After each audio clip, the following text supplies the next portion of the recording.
Steve Jobs, the winner who lost and then won.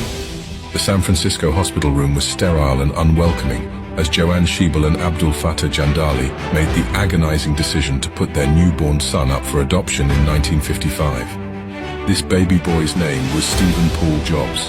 While his birth parents grappled with their choice, Clara and Paul Jobs adopted Stephen and welcomed him into their loving suburban home. Young Stephen showed an early fascination with electronics, spending hours tinkering in his dad's garage workshop. His adoptive father nurtured this interest, teaching him how appliances worked.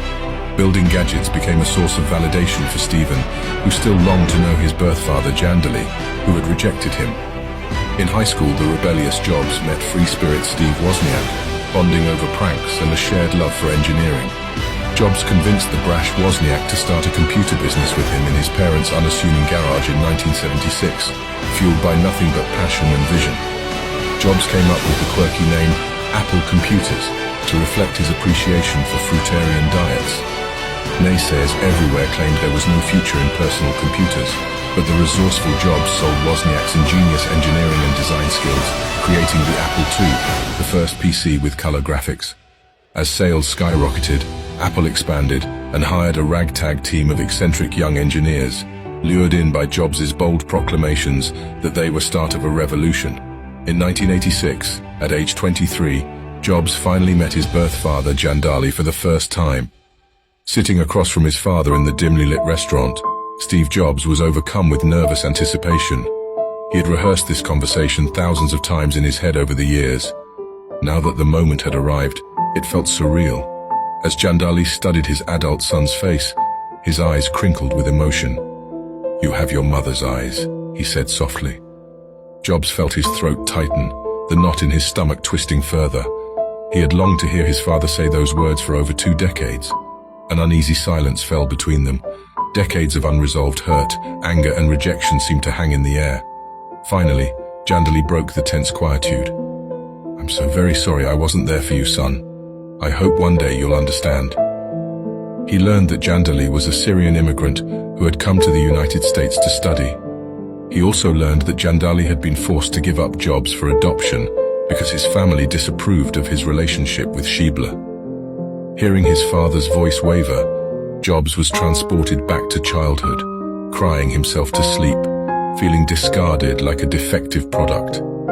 His father's apology cracked open the dam of emotion Jobs had locked away since he was a boy. All the years of repressed pain came flooding out.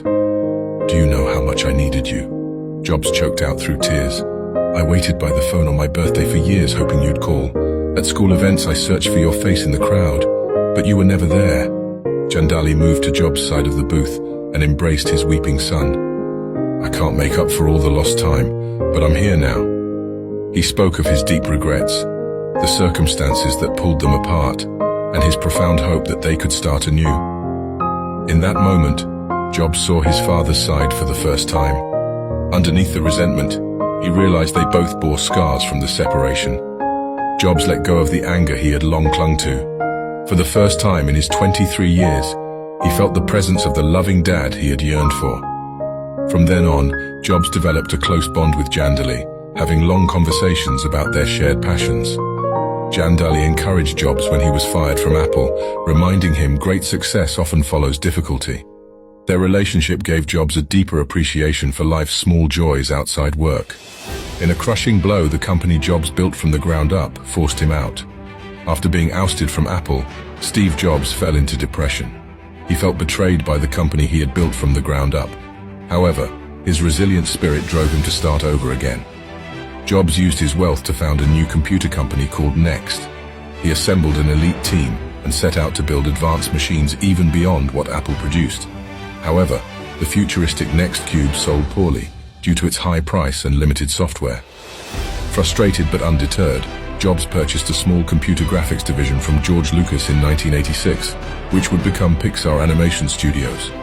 Pixar struggled for years, straining Jobs' finances, but he passionately believed in the potential for computer-animated feature films. Jobs tried to sell Pixar to big studios, but could not find a buyer. As he financed the company's losses out of his own pocket, doubters labeled his investment a costly failure.